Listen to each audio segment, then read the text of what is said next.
भाइयों को सलाम। बड़ी शर्म की बात है, हम लोगों ने देखो इतना हम लोग आए प्रेस क्लब, शर्म होनी चाहिए लीडरों के लिए, क्योंकि वो वोट लेने के लिए हमारे दरवाजे पे जाते हैं, इसलिए कि क्योंकि उन लोगों को उस टाइम पे मतलब होता है, इसलिए हमारे दरवाजे पे जाते हैं।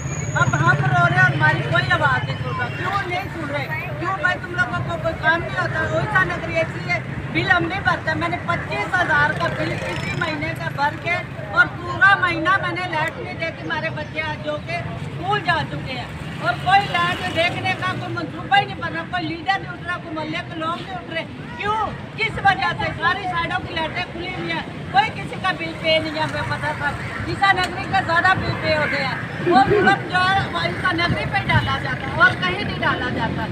इस वजह से जब वो कॉपरेसी करते हैं, कॉपरेसी किसी साइडों में पठान भी है, बलोच भी है, सबकी लाइटें खुली हुई हैं और ईसा नगरी की लाइट महीना पूरा हो गया बंद है।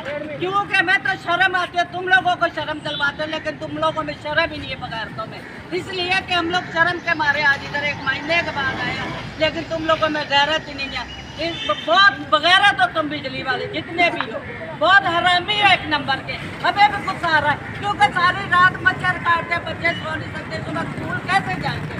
सुबह स्कूल उठने के लिए बच्चों का दिल जाता है। हमें तो बड़ी से शर्मनाक बातें लग रही हैं। साइडों की लाइटें खुले में लोग तो हमारे मोहल्ले में हमारे को बाहर नहीं आते कि भैया आपकी लाइट नहीं है। अब क्या बोल सकते हैं किसी को?